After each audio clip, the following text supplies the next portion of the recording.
Hello everyone, welcome to my new blog. So নতুন ব্লগে খুবই ইন্টারেস্টিং হচ্ছে। তো আজকে আমরা দেখানোর চেষ্টা করবো আমাদের বিড়াল ছানাগুলো, আমাদের কবুতর ছানাগুলো এবং আমাদের মুরগি ছানাগুলো বাচ্চা দিয়ে সেগুলো আপনাদেরকে আপডেট দিব। সো এটা হচ্ছে আমার ইউটিউবের ফার্স্ট ব্লগ। তো চলুন আমরা এই হচ্ছে আমাদের মুরগের ছানাগুলো এবং কবুতরের বাচ্চাগুলা। তো এক সপ্তাহ আগে এই মুরগির বাচ্চাগুলা দিয়েছে, আপনার 5টার মতো বাচ্চা দিয়েছে এবং আমাদের একটি কবুতর যেটা এক জোড়া কবুতর দিয়েছে। তো যে সুন্দর দেখাচ্ছে, আপনারা দেখতে থাকুন আর সবাই আমার ইউটিউব চ্যানেলটাকে সাবস্ক্রাইব করে নেবেন।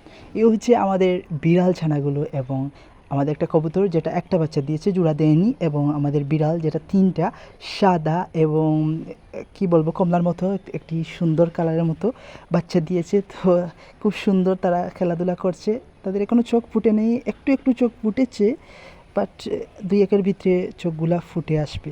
আমাদের আরও অনেকগুলো বিড়াল ছানা আছেন, তো চলুন সেগুলো দেখে আসি। এ হচ্ছে আমাদের বিড়াল ছানাগুলা।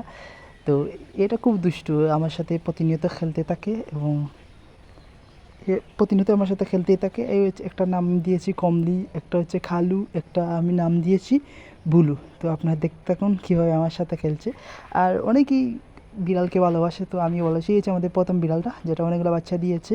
পয়লা আসে বিড়ালটা 4টার মতো বাচ্চা দিয়েছে। তো আপনারা দেখতে থাকুন আর ইব্রাহিম সাবস্ক্রাইব মাই ইউটিউব চ্যানেলে। এই হচ্ছে আমাদের মুরগিগুলো বাচ্চা দিয়েছে 5টার মতো, 2টা মুরগি দিয়েছে বাচ্চা 10টার মতো।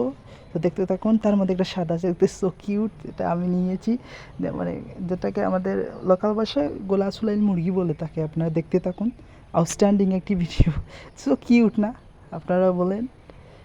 এই হচ্ছে আমাদের মুরগির বাচ্চাগুলো, আপনারা দেখতে থাকুন। আর ইব্রাহিম সাবস্ক্রাইব মাই ইউটিউবে, এবং ভিডিওটি ভালো লাগলে অবশ্যই লাইক শেয়ার কমেন্ট করে জানাবেন। এবং এই দেখতে থাকুন। এই হচ্ছে আমাদের হাঁসের বাচ্চাগুলো, যেগুলো আমরা চীনার হাঁসের বাচ্চাগুলো সেগুলো কিনে এনেছিলেন আর